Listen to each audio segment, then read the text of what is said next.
Honey.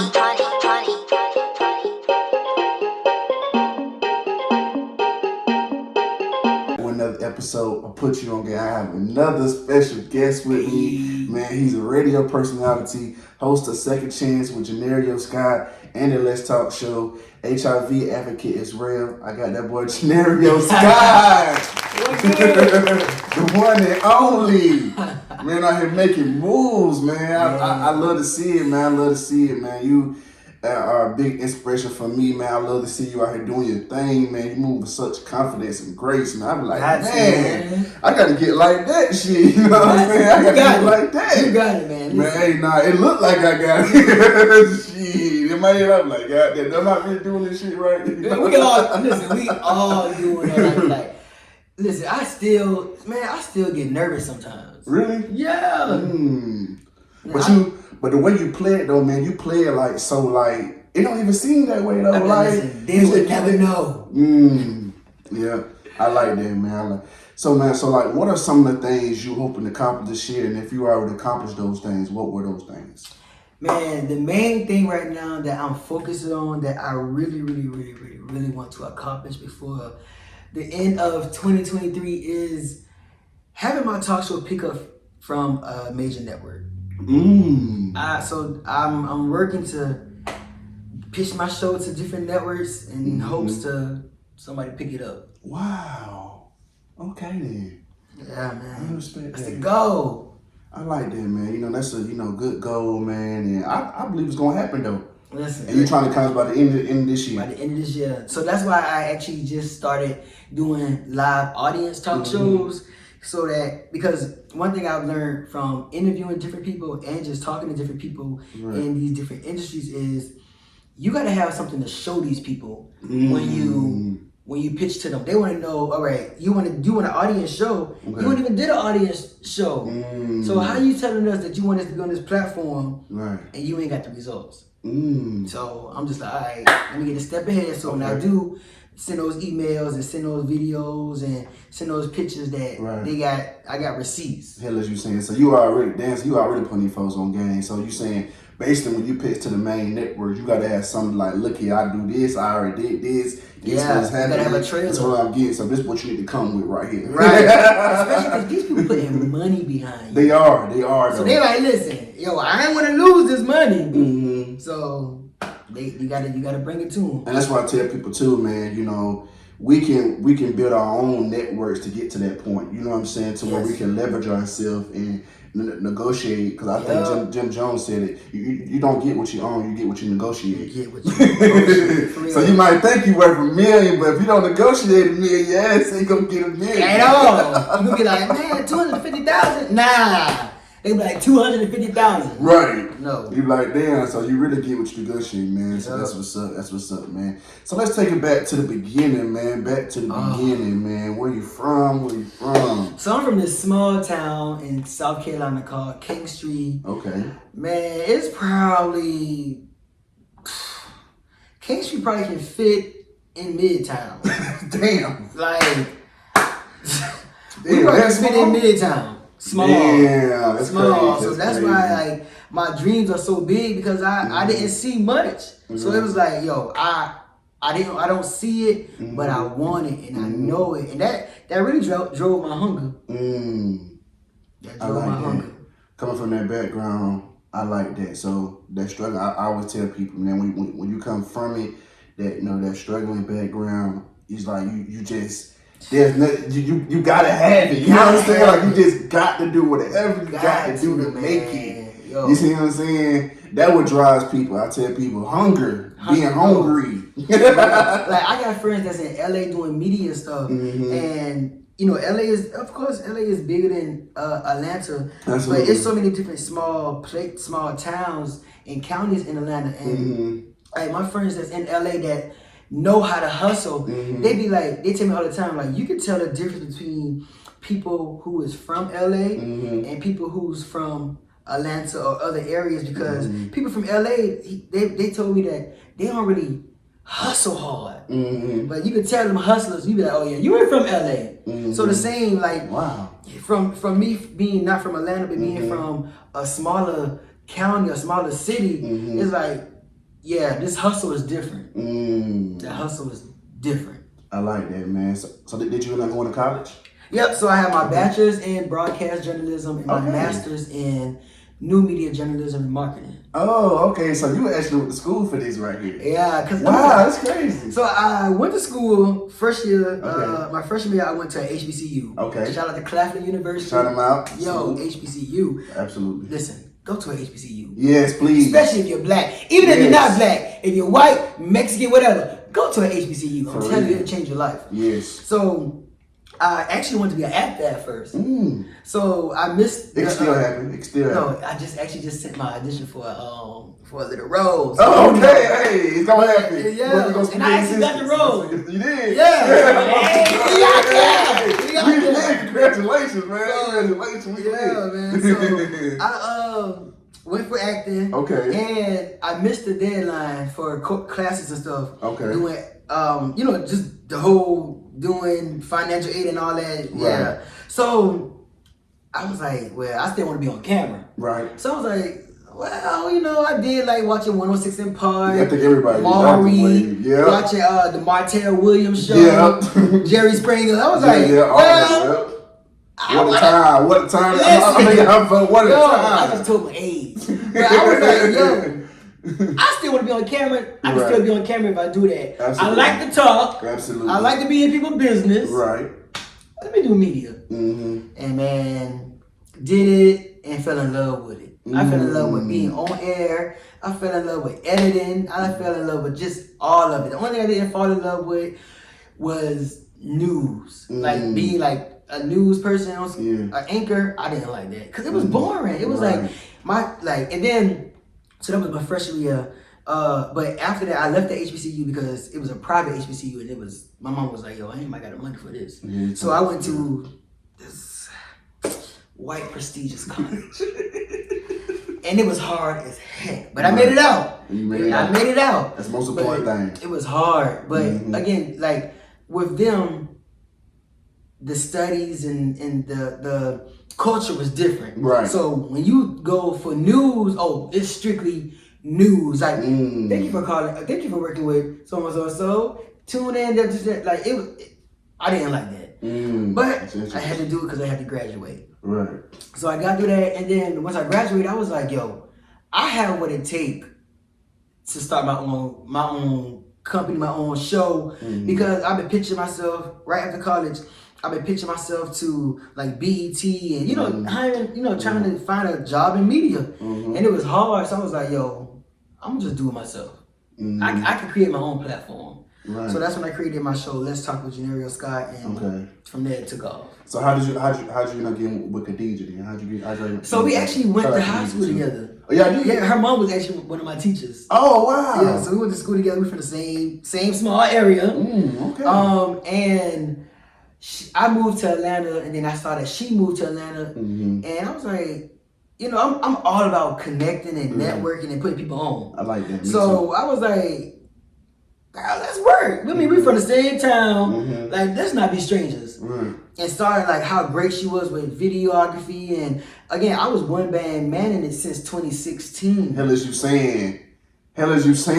I was one band manning it since 2016. That's what I'm doing. So last year when we met and we started like building a relationship, I was like, girl, you can just take over the videography part. Like, let me just be the talent. Like, let's work together. Right. I was like, because I've been doing my videoing, pitching my show, creating content, like doing all this. And I was like, yo, if I could just give this to somebody else to handle, like especially the video editing part, and then she's so dope with it, like she can elevate. I was like, girl, you can do this. So that's how that relationship came together. But you speak on how you did all that shit, because I'm doing that too currently, y'all. Yo, you know what, man? Doing this thing. That's why I was like, yo, I got to come on here because I like, bro, this is only the beginning. Yes, I appreciate that, man. I appreciate that. So. You talked about how you doing this since 2016, and like, what kept you going? Like, cause like, I know we discussed, one time about burnout and doing this. Like, how were you able to like find that balance? Like, okay, well, I'm gonna do this, but I'm not gonna run myself into the damn ground. Man, Like, how would you ever do that? What kept me going in media is just,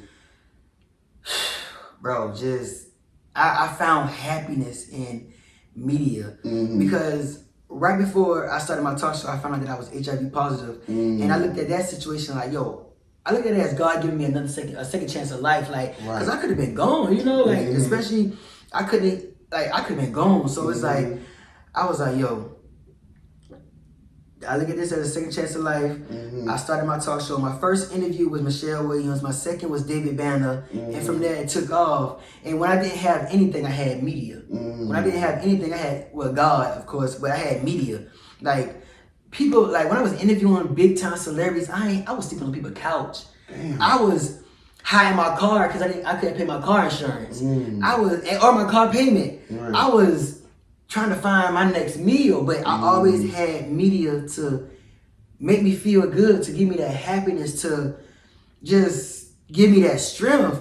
So when I didn't have anything, I had my show, I had media. So that kept me going. That was my happy place. Wow. It still is my happy place. Right. So people talk about happy place and what kept you going? Media. Like, instead of, like, I've been trying to find my next meal and trying to find my next interview. I mean, on emails.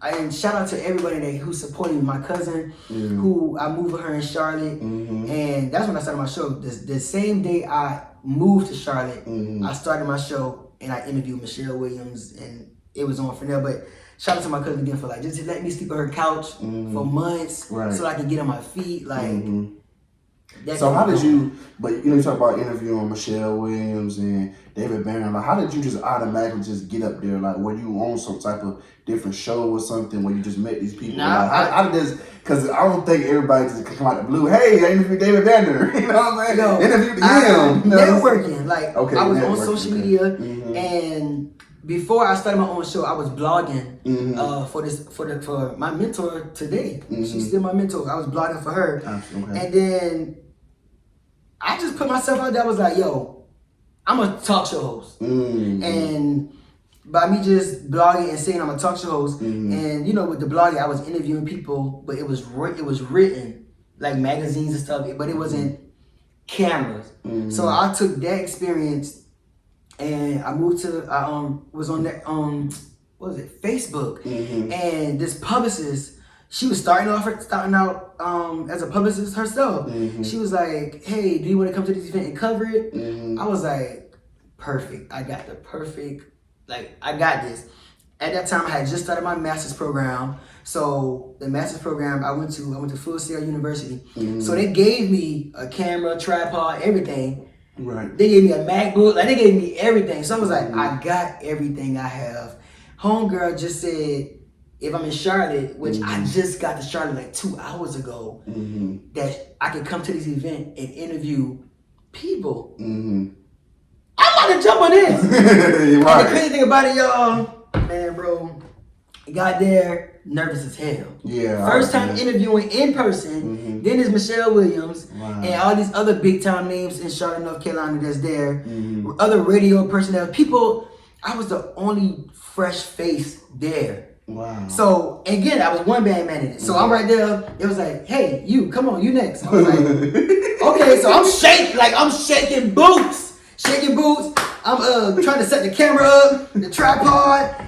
I'm like, these people know this is my first time. Yeah. I'm like, okay. So I sat down, you know, I'm like, oh shoot, I forgot to turn the camera on. So I got up, turned the camera on, sat back down. I'm like, hey Michelle Williams, my name is JOHNERIO. I'm about to interview you. She like, okay. So I'm like, so this dude, it was these, and mind you, it's all these well-known people and people who seasoned in the game. Look at me like, so this one dude, yo, I'll never forget, his name was Emmanuel. And he just walked over, he was like, bro, I got you, I'll help you. He was like, I control the camera, you just do your thing. I was like, yo, thank God. He took over the camera and I was like, all right, let's go. So I'm just asking questions.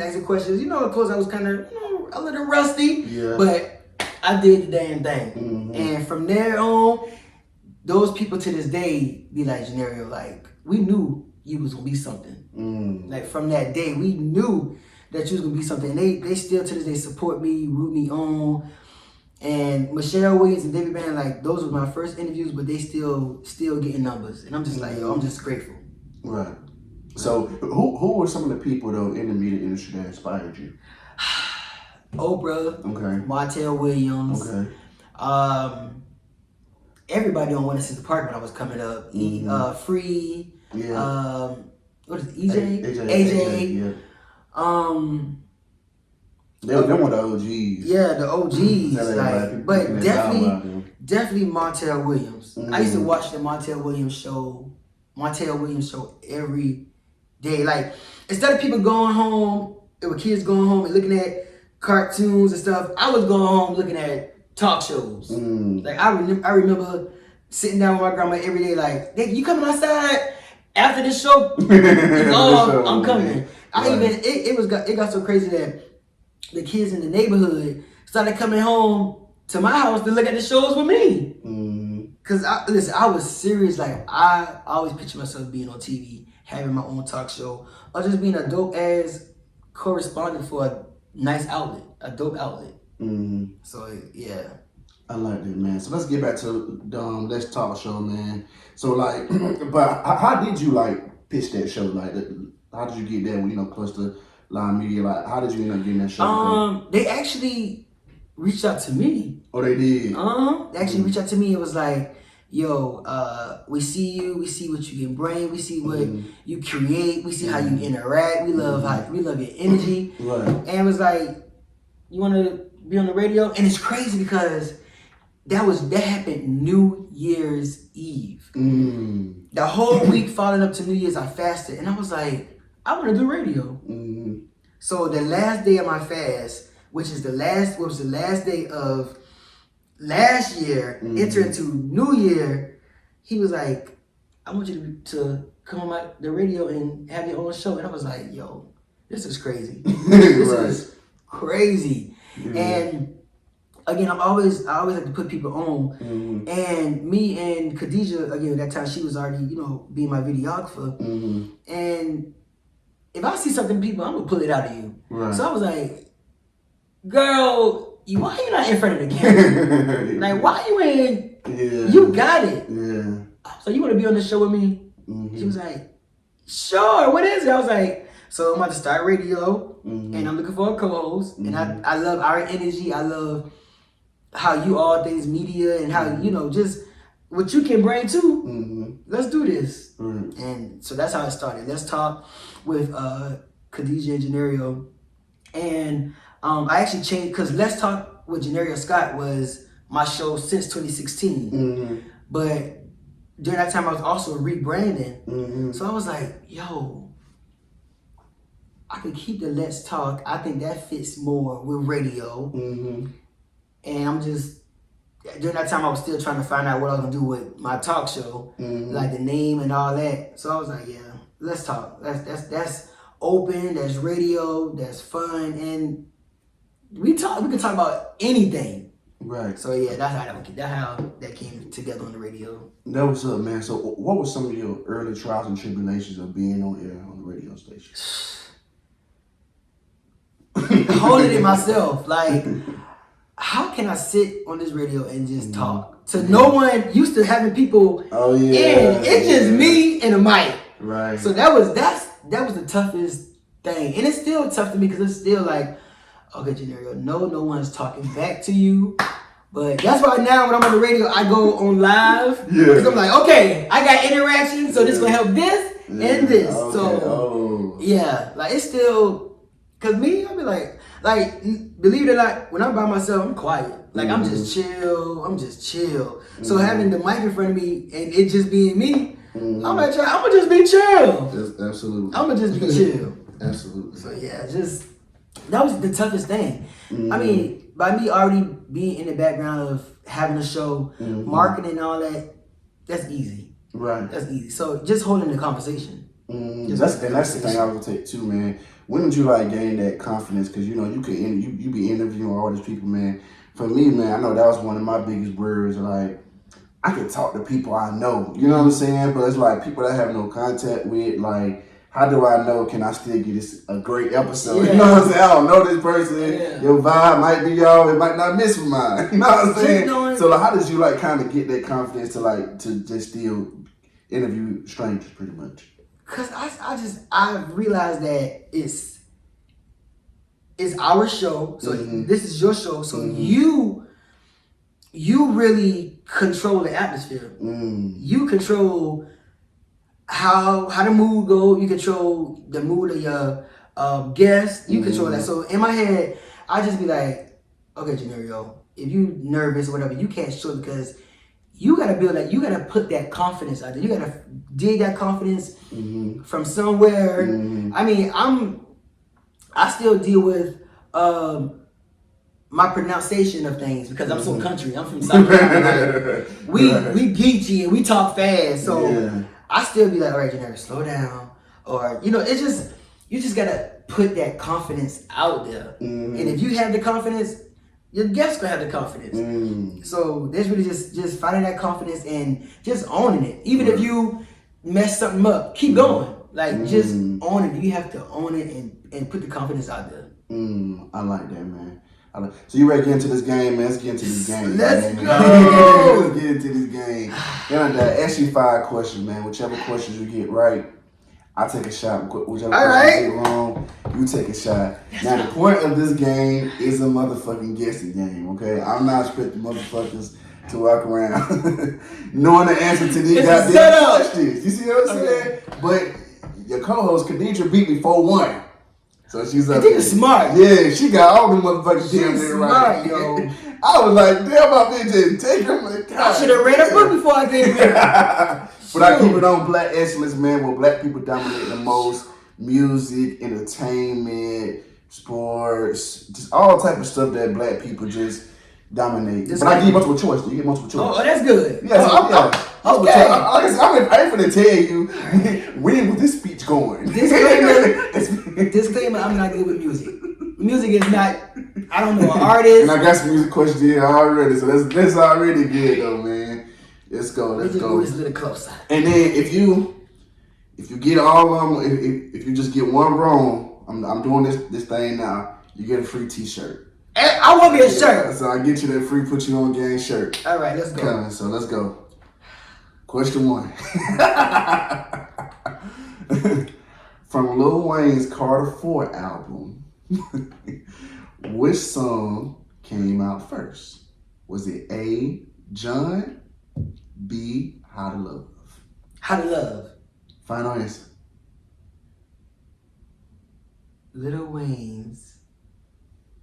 What album it is? Carter 4. What Well, year all this came that out? we all that shit on that goddamn. Which song came out? Was it John or How to Love? Which one? John. That's your final answer? Yeah. Okay, you got that right. Woo! See, I should let your ass Yo! with it. Pass me that, man. Listen, Pass me that. I was like, How to Love. And I was like, I was trying to think back where I was at when that came out, and I was like, well, when that came out, Carter, yeah. Yeah, see, yeah. See, if I was wrong, I could have said wrong. Right, because listen, I was wrong. Usually, hey, I be trying to trick motherfuckers. I ain't gonna lie, but I be trying to trick y'all, man. But some of y'all still just be on top of it. So I'm gonna get you. I'm gonna get you though. I'm gonna get you. You know, I'm sure. Look, Stella Rosa, y'all ain't paying for this yet, so we can't show the. Oh yeah, for sure. It is true. Not yet. Okay, this was from Drizzy. From Drake, Thank Me Later. That's Drake's first album, classic too. Shout out Drake. Which song charted higher on the Billboard? Was it A, Over, B, Found Your Love? Over. A. That's wrong. I don't know music. God dang. Go ahead, pull up that shot, man. Go ahead. Yo, and he doing the oh shit. Go ahead. And he doing the music first. Doing the music first. Why just entertainment questions coming for you, man? Entertainment questions coming for you. All right, Stella Black. Stella Rose. Stella Rose. I had somebody, they first time trying Stella Rose, they was like, man, this shit good. Man. Nah, it's good. Study Rose be like, good. But see, my favorite one is that damn I like the damn what was it? Was it Moscato? No, it was something my grandma had. I forgot. by Stella Rose? Yes, it was some type of Stella Rose that I had. I forgot. I gotta ask her, but that shit was on point.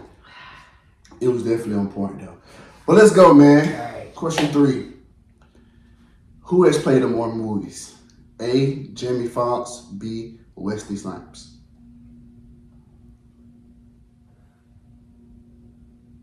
They both OGs. Oh, jeez. I'm gonna say Wesley. Wesley, that's right. Okay. I'm gonna say Wesley. Okay, you got that right. You got that right. Okay. They been doing everything. Music, comedy. Yeah, Wesley was just strictly action. Yeah, they both OGs. You got that. You said that perfect. Yeah. No, Wesley went to jail for not paying taxes and shit. Remember that shit? Yo, like, Wesley, man, come on. You knew better. Yeah, he knew better than that shit. The IRS do not play about that shit, boy. At all. They gonna get their money. Who has more hits on the Billboard? A. Snoop. B. DMX. Oh, this hard. On the Billboard? Mm-hmm. I'm gonna say Snoop. Okay, you got that right. Hey! Okay. Let's go! Okay. Drink up! Okay, let's go. Let me stop before I get, Okay. Snoop. What made you say Snoop though? I actually thought you were gonna say DMX because I think Snoop got hits too though, but I just think DMX got. When I think about charts, and when I think about what happens, I think about the level that people are at. Mm-hmm. And with the level that DMX was at and where Snoop is at, mm-hmm. and it's like, yeah, it gotta be Snoop. Mm-hmm. Them charts get you money and get you out there. That's true.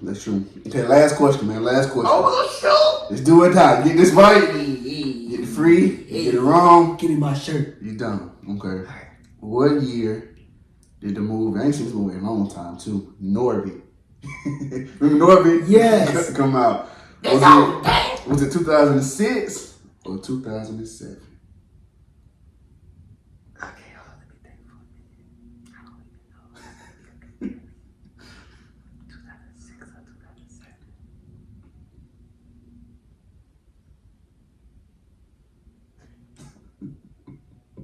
You would leave this for the last question. Last question. You would do this. All the marbles. 2007. 2007. Is that your final answer? Yeah. Final answer. Yeah.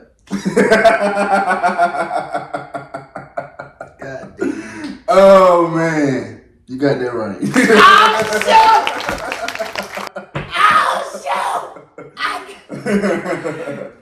Oh, you got that right, man. Woo! Great job. Listen, let me tell y'all, my mama was a teacher. She always said you go with B or C. And there was no C, so I had to go with B. Woo! Shout out to the educators out there. Yes, shout out to you, man. We'll definitely get you that shirt. Pick out which color once we get off this episode, man. But Let's Talk Show represented. Because 4-1. Damn, I feel like I've been getting my ass beat lately, though. Damn, I think between you, she didn't. She beat me 3-2. Or I beat her 3-2, I think. Man, but lately, I feel like I've been getting my ass whooped lately. I just feel like I've been losing. I gotta come up with some hard-ass questions. Yo, the question. God listen, damn. that's hard. For me, it was hard. Y'all been some good guesses then. Yo. God damn. Shout out to the Shout out to y'all though, man. Salute y'all, man. I can't put y'all did y'all thing who beat me. So let's get back to your second chance with JOHNERIO Scott, man. Like, how'd you come up with that show though, man? Like, how'd you come up with it? I like it, second chance, because I do believe in we all deserve second chances. We all make mistakes. So like, man, how did you come up with that? So last August 31st, I quit my 9-to-5 to focus on solely media and my own brand. So I was like, yo, I have to by me making this leap, I gotta make myself more marketable. I gotta make my show more marketable. Mm-hmm. So I was like, let's talk with JOHNERIO Scott. Yeah, that's good, but that ain't gonna grasp the attention. Mm-hmm. I was like, yeah, I got the energy, but I need, even before they get my energy, I need something that's gonna grab. So from August until December, my show was on the hiatus. I was trying to get my mind together. I just quit my 9 to 5, so I'm just like, this gotta count. So I was talking to this girl on Facebook, and she was like, we were just pitching ideas back and forth. And she was like, what about second chance? With your story and everything, and make it more relatable, because again, you got to make yourself marketable, like you are the brand. So I was like, second chance, and she said second chance something, and I was like, no, what about second chance with JOHNERIO Scott? And the reason that second chance is because, again, like I told you, I started my talk show after finding out that I contracted HIV, and I looked at that as a second chance of life. So I was like, that's a second chance with JOHNERIO Scott. And with that, everyone has second chances, or even if you don't have a second chance, someone who's had a second chance. But if you have had a second chance, that second chance has been better than the first time around, because you learned, you gained, so you go in full force. Same with my talk show. So I was like, and just how I look at my life. So I was like, second, and people have second chances. Whether it's leaving a divorce, leaving an abuse situation, quitting your job, like I did, quitting your job, moving, taking a leap. Second chance is all about taking that leap of faith and going full throttle. So that's how it came about. I like that. Second chance. So what have been some of your biggest challenges you faced so far with the show? Pitching, still people working on people taking me serious, and just the whole aspect of marketing, making myself marketable, and making sure everything is together, like the look, the sound, everything. So my biggest challenge is like definitely was those, and just getting it out there into the ears, the faces, or the hands of the right people. Right. So yeah, I like definitely the biggest challenge, yo. I like that, man. So what is something that you want to do that you haven't accomplished yet?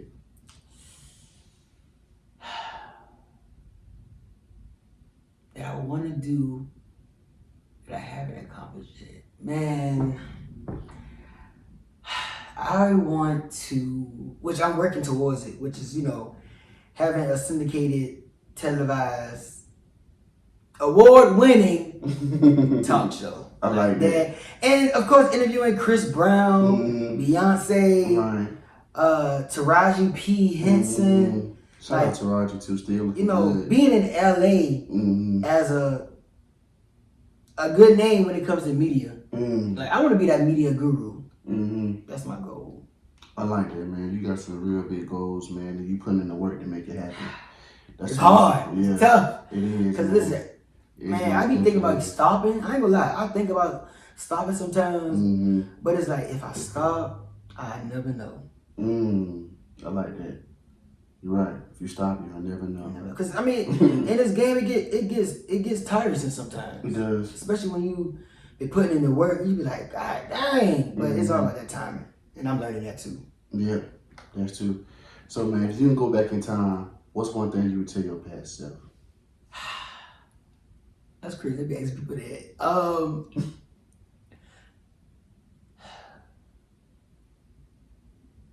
I would tell my past self that, you're gonna amuse yourself. You're gonna shock yourself.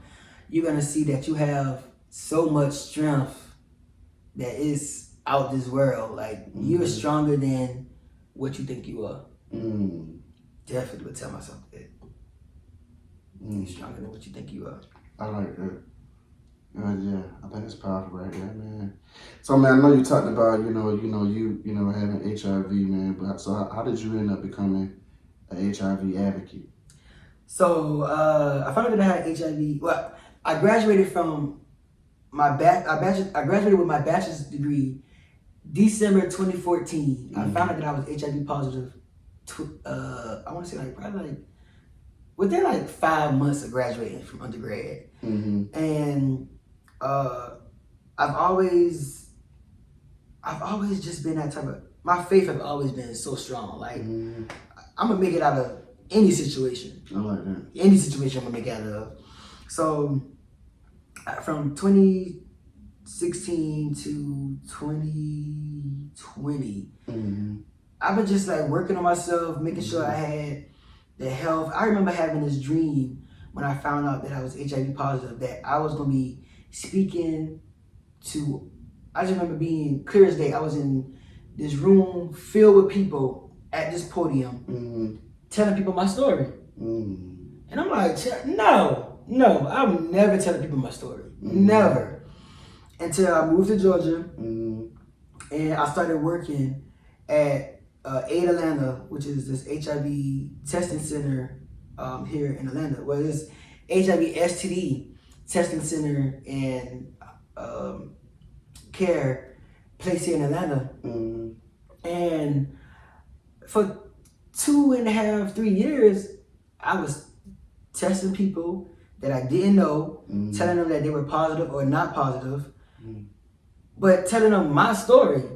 How did you be able to strength to even do that, man? Like you went through something, went through experience, man, but you came out of it like so strong, like wanted to help others, man. I know cause some people be like, you been mad, been on fucking killed, bro. What did you get? Now, I ain't gonna lie. Now the first couple of months of finding out, the first year, first couple of months, I was angry, I was sad. People ask, Jahnerio, did you get sick? I only got sick because my mental. And what I mean is, when I thought about it, at that time, when you think about HIV, when you thought about HIV, you thought about death. Yeah. So for me, I was like, and some people. yeah. So I'm like, oh, I'm about to die. So my mental was making me sick because I was not thinking positive. Once I woke up that one morning, it was like, nah, I'm gonna live. This shit. If this gonna take me out, it's gonna take me out with a bang. As you saying. That's what I told myself. If I'm gonna die from HIV, then I'm going out with a bang. I'm gonna accomplish everything I want to accomplish. So, just that gave me strength, and just really having that mentality that if I'm gonna die from this, I'm gonna be doing something that I enjoy at my last, accomplishing everything, right? And I'm gonna do it. Man, So that gave me strength, that, bro. And that's how I create that campaign. I am not HIV. I am, because I want people to know that it can be whatever, high blood pressure, cancer, anything that is an illness or that normally takes somebody out. Nah, don't allow these things to control you. You control it. I feel like we give too much control to non-living things. So I'm like, nah, I control this. I control HIV. I control my life. So you remember that day vividly when you took control and you said, yes, you know what, I'm gonna take a step in. Yes. Was it some people that like helped you along the way that kind of helped motivate you, or you just kind of like you were like isolated a little bit? So I was isolated. Again, I'm the oldest of 4. Okay. So at that time I was 20. Okay. And my sister is 6 years younger than me. My brother is 7 years younger than me, and my other brother is 10 years younger than me. So I didn't have nobody. And then I grew up in church. I went to church every day. Every day we was at church. Right, Bible study, something. So my faith has always been my strength. And just again going to that day so vividly, I just woke up and was like this can't be. Like this can't be the ending of my story. Like, nah, I got too much faith in God, to think that this is the way I'm leaving. So I just woke up that day. It was like, But when the first day I found out, I went directly home and told my mom. I told my mom. We went outside on a trampoline, talked about it, let it out, prayed, cried, and she was like, "You gonna get through this. God is gonna get you through this." I also told this lady from the church who was like this. I looked up to her. She was a dope prayer warrior. Like she just showed that, I'm a pray. I prayed through situations. Her testimony was amazing. So I told her, and I told my godmom, just because I was like, I needed prayer. Like I needed strength. And again, faith is just always the top of my list when I'm going through things. So it was just really just that, just having the faith, having my mom. And then the crazy thing about it, I had to educate my support system. Again, my mom, even when they grew up, when they thought about HIV, it was death. People were dying. So when they saw me, yes, they were supporting me, but they still was putting on the mask because they were scared themselves. They didn't know anything about. They just was thinking to themselves too, like, dang, Tyshawn about to die. Right.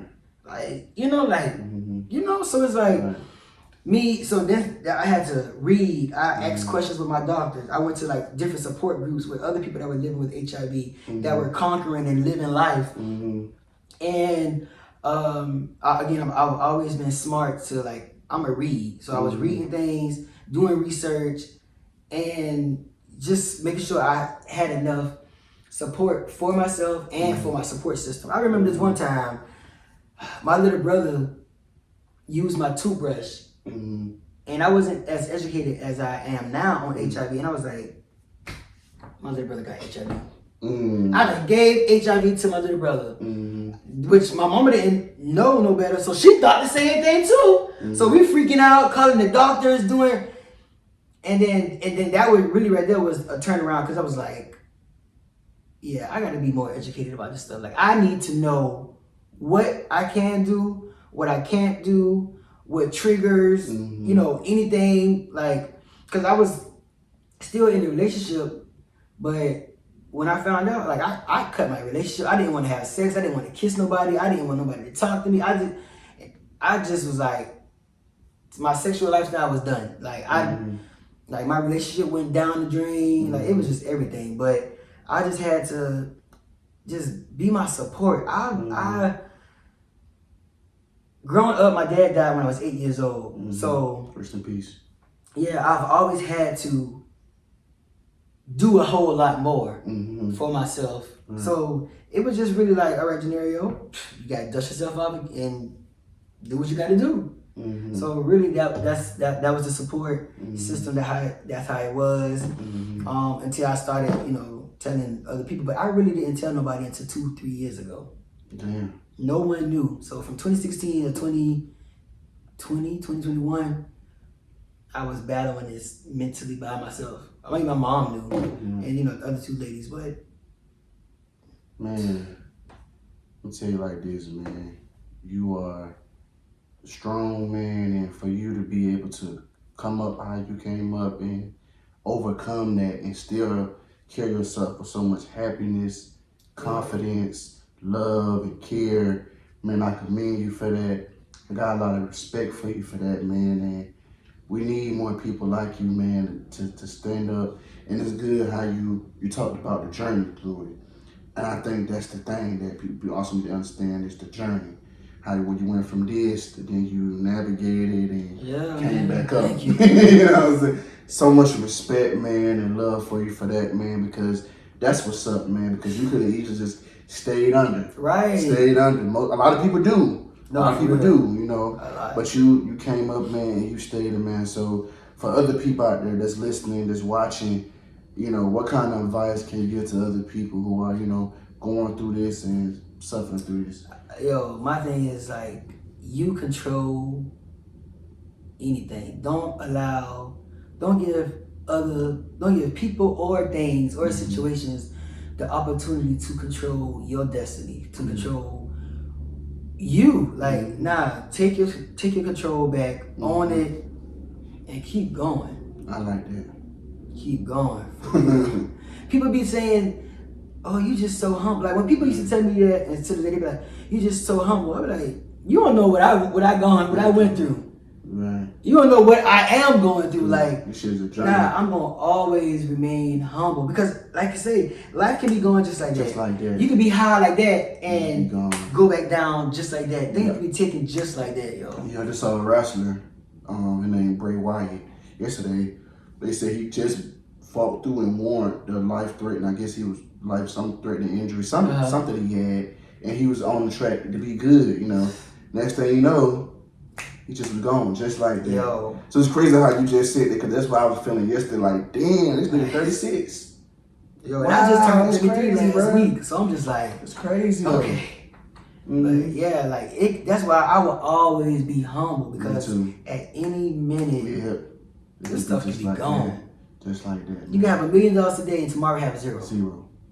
Absolutely. So yeah. So man, where do you see yourself in the next 5 years? In the next 5 years, I see myself as an award-winning, televised, syndicated talk show host. I see myself traveling, telling my story, empowering, motivating, and inspiring everybody, and especially helping people, you know, with, you know, that's dealing with HIV or any other illness. Like, just being that, and being that media guru, being that person that you can hit me up and be like, yo, I need this advice on media, or I need, you know, do you have context with this? Like, I want to be that person. Man, I like that. I like that. Yeah. So give me your top 5 favorite artists, man. Top 5 favorite. Who you got on? Chris Brown. Okay. Cardi B. Okay. Usher. Okay. SZA. Okay. I love gospel too, so I'm gonna say Kirk Franklin. Okay. Ty Tribbett. Okay. That's 5. Yeah, that's more. I think it's 5. Right? 1, 2, yeah, that's 5. Okay. Man, that's definitely a great list, man. And man, it's definitely have been a pleasure having you on this podcast, man. What can we expect for you in the next couple months? What's next for JOHNERIO? You can expect these audience talk shows, these live audience talk shows. Yeah. I just opened up my own virtual call center. So if y'all looking for a job, hit your boy up. And just really me being picked up by a major network. I like that. So yeah, I know. Yeah. So one last question I got for you. I know you had your live show. You did like 2 or 3 of them, right? Yep. Recently, man. Like, how did you not just like? Cause it's a difference, man. And you got talking in front of a bunch of people, then more so like you alone. I don't know. It's a little stage fright. Like, how do you, man? But because when I looked at it, man, like you just like you seem so in control, at ease, and it's like it just felt second nature to you. You see what I'm saying? Because I had covered my first event. Shout out to Reed Lemon Entertainment, Danielle Reed. She invited me to cover this little private event over there, right? So that's my first time ever doing that shit. I ain't never, sit down, spoke to the people that be on the red carpets like y'all stuff, man. Cause that shit is different. You see, in my podcast space, man, I'm prepared. You know what I'm saying? So I already know what the fuck going on. But sometimes when you just throw it out there, it's like you freestyling, you at the top of your head, like, doom, they come back to back. So you very unprepared. So it's like, damn. I don't want to say I salute all of y'all, like really, bruh, from the bottom of my heart. I salute all of y'all, because that shit is not easy. And can nobody tell, I don't give a fuck, nobody say, I done it. And that shit is not easy at all. But y'all make it seem like so natural. And man, so like, how did you like, just like what kind of advice can you give, man, to like interviewing people in front of a live audience? When you go out there, like just like you control this, you have to then remember that their response is also now based off you. So not only you controlling them, but you gotta control these people too. So you gotta bring the energy. You gotta bring the energy, and just they going off of you. If I go there and just be like, all right, y'all, welcome to the show, they're gonna be like, JOHNERIO, no, you ain't ready. So and just also knowing where you want to go. So knowing where you want to go and just owning it. owning it, taking the control. This is my shit. Like that's how. This is my shit. Y'all came to see me and this person right here, and we gonna give it to you. I'm gonna give you a show. But I ain't gonna lie, I'll be like, okay. And when you walk out, it's just like, okay, and action. It's time to go now. It's time. It's go time. It's go time. So I like that, man. Own it. I like that, man. For real. Like I said, it's definitely been a pleasure having you on this podcast, man. I created this podcast for upcoming entrepreneurs and entertainers because you know, man, nowadays people only care about you once you reach a certain status, man. I like to tell people, man, anybody can teach you something. And it's beauty in the journey, man. Like, you went through a lot of shit to become to where you at today. Y'all, this man gave a lot of gems. So many gems. So much inspiration, motivation, real nigga shit, man. And I salute that, man, and support you on that, man. And that's why we're trying to show people that just because these folks ain't, you know, at that certain status doesn't mean they don't have a lot of gems to give you. For real. These folks are actively in positions that you're trying to be in. So I think they're more qualified in a way because if you're trying to jump in the field, you may go through some of the same stuff or similar to the same stuff that they kind of going through. So that's why, man, it's I created this platform, put you on game. Dope came platform. up here, man. Thank you so much, man. You did your thing. Like this. You did your thing, man, and thank you for giving me some of your time too, man. I know you're a busy person out here doing your thing. Making moves. I salute you for that, man. I was like, I gotta come on here because like you. Like I see when I started, I see so much of you, so much of me and you, and I'm just like, keep going. I appreciate it. Keep going. Like this is dope. Put you on game. Who doing that? Yeah. I appreciate that. I always keep going. Say, Support. Yes, I always say, man, I wish I had a platform like this when I was growing up. Somebody that can just like where people actually. You interviewing people in these different fields, different things that can tell you what's going on. So like instead of it like it's kind of like that's why I got the book. That's where the logo. I said the logo came from. Like a book, different chapters, different things. You see what I'm saying? It's different books, different chapters of different people, different experiences. You know they went through. So if you want to be in media, I got JOHNERIO. I done had Khadijah, Kiera, Chanel. I had all these folks up here. To where now you can learn from their experiences and what they've been through, some things they made mistakes of. You know what I'm saying? So that's what it's all about, man. Just learning and making bad decisions, man. And that's just what it is, man. So like I said, it's definitely been a pleasure having you up here, man. Make sure I give you love and your respect. And how can we find you on social media? So y'all can follow me on all platforms, JOHNERIO Scott. Instagram at It's JOHNERIO, TikTok at JScottTV. Go to my website, jscotttv.com. And on my YouTube channel, just type in my name or Second Chance with JOHNERIO Scott, but I'm gonna come up. Either way it go. But yeah, that's all. And y'all continue to check out the Let's Talk show and continue to check out Second Chance with JOHNERIO Scott. This man is a beast. This man stands for something. He's been through a lot. And he's fighting for us, man, trying to give back and put people on the opportunities because that's what it's about, man, because I tell everybody there's room for all of us to eat. Man. All of us to eat. You know how many people in the world? Yes, man. And we can all enjoy the fruits of our labor. Yes. So we got to stop having that. So for people like that love to give back and put people on, that's what it's about, man. So like I said, thank you again, man, for giving me some of your time, man. Very appreciative, man. And that wraps it up for another episode of Put You On Game. Peace. All right, man.